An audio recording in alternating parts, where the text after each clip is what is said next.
Serambi FM Syedaralun, masih bersama saya Iska Novita di talk show interaktif untuk hari ini dengan tema prematur dilihat dari aspek ibu dan anak ya.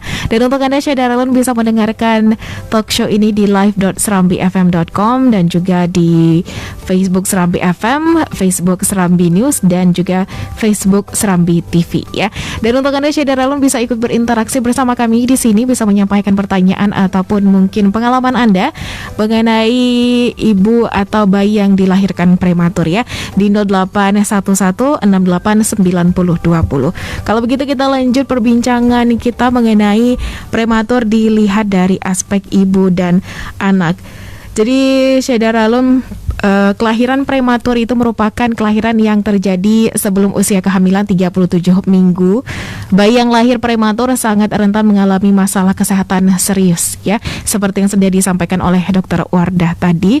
Bahkan tidak jarang menyebabkan kematian. Jadi menurut data dari Rikesda 2018, proporsi kelahiran berat badan bayi yang lahir itu kurang dari 2.500 gram ya dok ya. Oke. Seluruh Indonesia sebesar 6,2%. Jadi jika dilihat secara statistik, angka ini dapat menggambarkan masih tingginya kelahiran prematur. Menurut profil kesehatan Aceh pada 2016, angka kematian bayi itu 11 banding 1000 kelahiran hidup. Salah satu penyumbang angka kematian bayi adalah kelahiran dari prematur. Karena resiko yang dihadapkan kepada bayi-bayi yang dilahirkan prematur sangat tinggi, maka akan kita kumpas tuntas selanjutnya mengenai kelahiran prematur ini ya. Dan mungkin kita mau tahu dulu dari Dr. Harif ya, mengenai tanda-tanda kelahiran prematur ini seperti apa dok? Tanda-tanda dari kelahiran prematur itu sendiri biasanya terjadi mules-mules atau kontraksi pada perut, baik itu dengan ketuban pecah ataupun tanpa ketuban pecah yang terjadi di bawah usia 37 minggu. Jadi perutnya kram berlebihan, durasinya bisa 1 sampai 2 kali dalam 1 menit. Nah, lamanya bisa sampai 10 detik durasinya. Itu salah satu tandanya bahwa dia sudah mengalami proses persalinan atau tanda-tanda awal saat mau terjadi kelahiran prematur. Ya. Oke, baik. Kalau tadi kita sudah tanya sama Dokter Wardah mengenai bahaya dari bayi prematur ini sendiri. Nah, untuk ibunya resikonya seperti apa nih dok?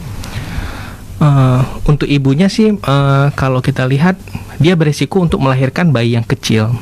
Cuman untuk di kehamilan berikutnya dia beresiko 2 kali atau lebih melahirkan kembali bayi prematur.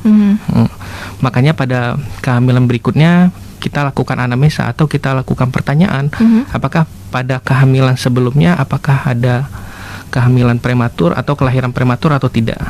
Jadi kita bisa tata laksana lebih awal dengan mensupport melalui nutrisi atau tata laksana yang lebih agresif. Oke, baik, kita kembali ke Dr. Wardah. Ini seperti yang sudah saya sampaikan di awal tadi bahwa resiko kematian bayi yang lahir prematur ini cukup tinggi ya dok ya. Berarti persentasenya itu lebih banyak yang meninggal daripada yang bertahan. Nah, kira-kira yang dilakukan para dokter untuk menyelamatkan bayi prematur ini seperti apa prosedurnya dok? Jadi ini ceritanya dari awal lahir ya. Jadi kalau kita udah tahu ada persalinan prematur, jadi biasanya dokter kandungan, dokter Kari biasanya udah wanti-wanti, udah nelpon duluan atau kabarin duluan. Ini ada rencana bayinya prematur, kemungkinan lahirnya sekitar berapa minggu. Ini lagi dirawat dulu, mungkin rencana akan dilahirkan dalam 2 hari ini. Jadi kita mempersiapkan tim untuk kelahiran bayi prematur karena kita nggak bisa kerja sendiri ya. Jadi kita akan kerja sendiri, kita kerja dengan tim perawat yang di NICU. NICU itu ruang intensif bayi ya. Jadi kalau udah tahu bayinya ada kemungkinan prematur, kemungkinan akan memakai perawatan NICU, kemungkinan akan memakai alat bantu nafas. Jadi kita NICU udah kita siapkan dulu, kita siapkan tempat di NICU. Kemudian kita sebelum operasi atau sebelum dia bayinya lahir, kita harus ngomong sama keluarganya, kita harus jelaskan. Jadi kemungkinan bayinya lahir tidak cukup bulan, dengan segala kemungkinan organ yang belum matur semuanya hampir semua tidak matur. Jadi kemungkinan risikonya yang paling jelek adalah kematian. Kita harus bilang duluan, nanti kemungkinan nanti kita berusaha untuk menyelamatkan bayinya. Jadi ya problem pertama bayi baru lahir kalau prematur, nafasnya kita lihat dulu, nafasnya bagus atau tidak. Kemudian kalau dia nafasnya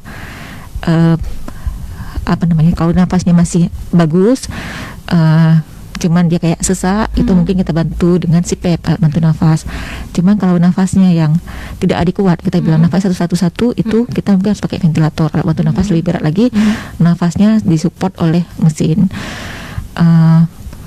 Resikonya itu kita pakai alat yang besar, alat yang kita masukkan alat ke bayi yang kecil ya, itu resiko infeksi juga ada, jadi kita serba salah.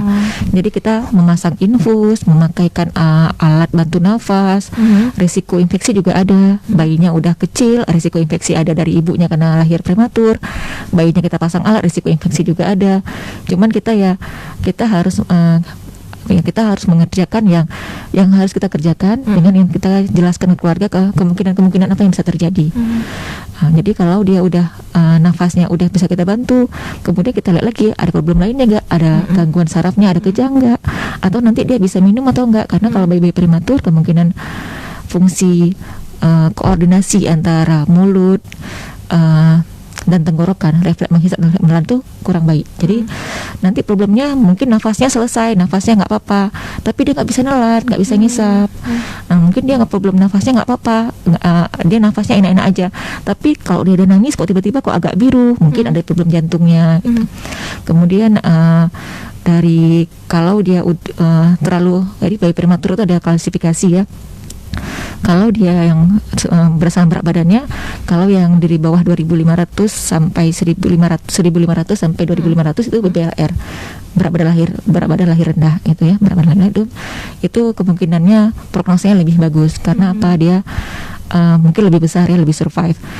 Kalau yang 1000 beratnya 1000 sampai 1.500 itu prognosanya semakin kecil, usia kehamilannya lebih kecil, berat badannya semakin kecil, prognosanya semakin kurang bagus. Di bawah sekilo itu kalau kita bilang diagnosanya berat badan lahir amat sangat rendah, itu lebih kemungkinannya lebih jelek lagi. Cuma kita tetap melakukan tindakan yang sama semuanya, tetap kita lakukan tindakan penyelamatan usaha nafas ya, resusitasi neonatus tetap dilakukan pada semua bayi yang prematur ya.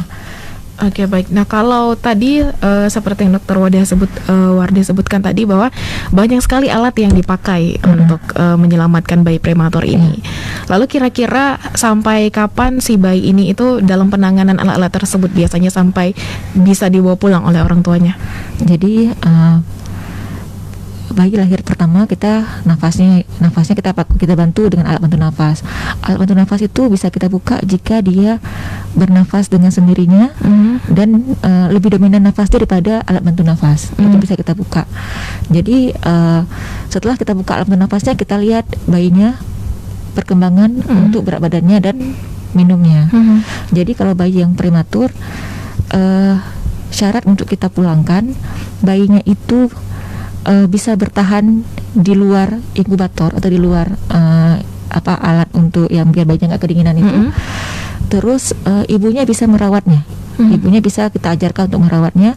Tidak ada nafas yang berhenti karena resikonya kan bayi itu suka berhenti nafas.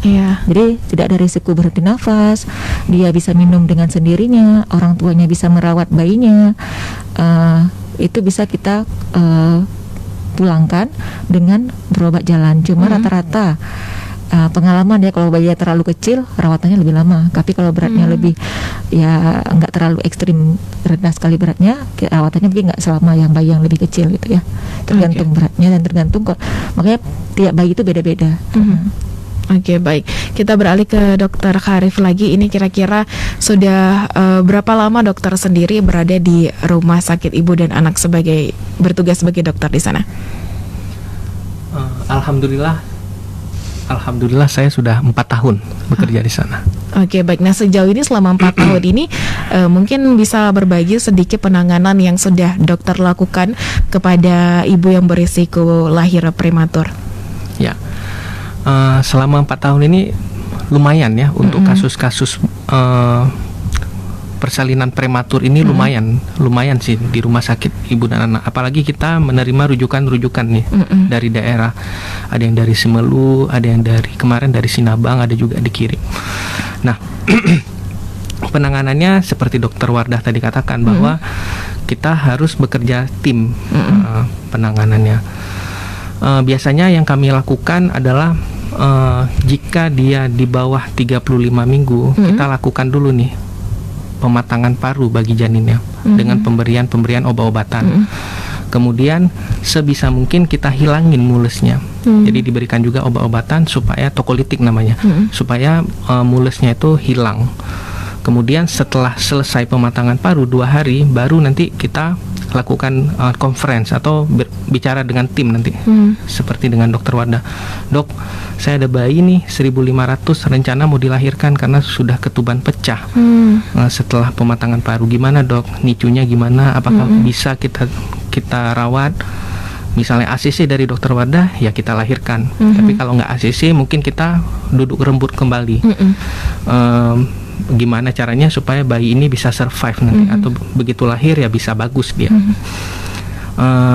Selama ini ada beberapa kasus, bahkan kita sudah lihat ya Dokter Wardah, ada satu pasien sih yang saya ingat, alhamdulillah itu pun salah satu pegawai kita juga di RSIA. Pada saat itu bayinya kita lahirkan 32 minggu dengan berat badan bayi yang sangat ekstrim sih, 800 gram. Alhamdulillah sekarang sudah 4 tahun ya dok ya. Alhamdulillah. Mungkin ada beberapa sih pasien-pasien yang lahir prematur. Oke, baik. Kalau Dokter Wardah sendiri sudah berapa lama bertugas di Rumah Sakit Ibu dan Anak? Ya, saya sejak 2015. 2015, lumayan lama juga ya. Lalu pengalaman dokter sendiri selama penanganan anak yang lahir prematur ini seperti apa dok? Ya, jadi seperti terkarif juga ya. Ya ada beberapa ya pasien yang prematur dengan berat badan lahir rendah yang saya rawat. Ada yang survive, ada yang bertahan, ada yang juga karena kondisinya terlalu tidak ada perbaikan, juga ada yang tidak bertahan ya. Mungkin yang dokter Karif sebutkan tadi, mungkin yang karena dia bertahan terus kebetulan ibunya pegawai kita, jadi mungkin itu kita gampang melacaknya, gampang nyarinya ya, misalnya gampang kita tanya gimana kondisinya. Dari 2015 sampai sekarang itu rata-rata kayaknya saya selalu merawat bayi kecil kayaknya. Hampir selalu ya. Hampir selalu merawat bayi yang prematur. Rata-rata di ruang rawat NICU itu selalu ada yang bayi yang prematur ya, bayi yang kecil selalu ada. Yang paling kecil saya dapatkan yang sama terkarif mungkin beratnya 870 kalau nggak saya, 870 gram. Yang terakhir saya rawat kemarin baru pulang 1050, lahirnya 1050 gram dengan usia kehamilan 30 minggu. Itu pulang, cuma rawatannya lama ya, rawatan di rumah sakitnya lebih lama, hampir 30 hari, hampir sebulan di rumah sakit bayinya. Pulang dengan berat badan yang 1200 maksudnya. Oke, baik. Jadi seperti yang sudah disampaikan oleh Dokter Karif tadi, bahwa penanganan kelahiran prematur ini itu perlu kerja tim ya, bukan satu keputusan dari dokter saja. Bahkan dari ibunya sendiri pun harus begitu, harus sering-sering ngecek ya, agar dokter pun bisa mengetahui nantinya si ibu akan melahirkan prematur atau tidak ya. Kita berbicara mengenai Rumah Sakit Ibu dan Anak ini, dokter, fasilitas dan pelayanan yang ada di sana untuk menangani bayi lahir prematur ini seperti apa? Sudah lengkapkah? Sudah bisakah kita pokoknya kita kalau udah ada ke Rumah Sakit Ibu dan Anak ini kita nggak perlu ke tempat lain lagi gitu? Ya, jadi itulah kalau faktor risiko untuk kelahiran prematur itu sebelum kelahiran itu harus direncanakan tempat yang ada NICU-nya ya harusnya. Jadi kalau mau lahir bayi prematur, persiapkan tempatnya dulu, karena apa? Tempat dan timnya, karena apa? Jangan nanti bayinya lahir nggak tahu taruh di mana, kita nggak tahu merawat di mana bayinya. Jadi kalau di RSIA, alhamdulillah ruang NICU-nya bagus, maksudnya sudah standar lah, udah kita buat dengan bagusnya. Dia ada kami menerima 15 pasien, 15 bed untuk untuk pasien. Ada inkubator untuk bayi yang prematur. Ada infan itu untuk penghangat bayi. Ada alat bantu nafas, ventilator itu sekitar saya lupa 4 apa 5. Kemudian ada CPAP itu oksigen dengan tekanan. Kita punya 9 alat CPAP. Kemudian untuk leg terapi itu untuk alat sinar untuk bayi-bayi yang kuning. Itu 5 atau saya lupa 5, kemarin 5, tapi mungkin tahun ini ada masuk lagi 1, mungkin itu nambah. Kemudian dengan timnya itu 20 berapa orang itu, mereka pokoknya setiap tim jaga itu 4 orang yang bertugas melayani bayi-bayi. Oke, baik. Kita beralih ke Dokter Harif sekarang. Kira-kira ketika ibu yang akan melahirkan prematur nih dok, penanganannya sama tidak dengan ibu-ibu yang lahir normal? Udah pasti beda sih ya. Pasien-pasien dengan calon untuk melahirkan prematur, otomatis kita tahan nih sebisa mungkin kita tahan supaya dia nggak lahir dulu nih, gitu. Tapi kalau misalnya kita ada skornya nih, ada skor tokolitik, bahasa kedokterannya ada skor tokolitik. Jadi kita bisa prediksi bahwa ini setelah kita berikan obat ini bakal lahir juga nih, nggak mempan nih sama obat ini. Jika skor tokolitiknya tinggi, maka ya kemungkinan dia bakal lahir, gitu. Jadi kalau misalnya untuk persalinan biasa ya seperti biasa dia, begitu mules ya silahkan datang ke rumah sakit atau ke bidan bisa. Tanpa persiapan apapun mungkin jika dia sudah di atas 37 minggu. Tapi jika masih usia kehamilannya di bawah 37 minggu, maka baiknya dia ke fasilitas kesehatan yang lebih lengkap. Oke, baik. Kalau dari pengalaman dokter sendiri selama ini menangani ibu-ibu yang kira-kiranya akan melahir prematur, apakah pencegahan-pencegahan yang dilakukan tadi berhasil dok sejauh ini? Ya, alhamdulillah sih. Kalau misalnya dia melakukan antenatal care atau pemeriksaan kehamilannya teratur dan mematuhi apa nasihat dari dokternya, insya Allah sih berhasil. Insya Allah. Oke, baik ya. Semakin menarik Syed Daralun perbincangan kita di hari ini mengenai prematur dilihat dari aspek ibu dan anak. Dan kami masih akan kembali tentunya dengan pembahasan lebih menarik lagi. Jadi untuk Anda jangan kemana-mana, tetap di 90,2 Serambi FM, Laguna Pritana.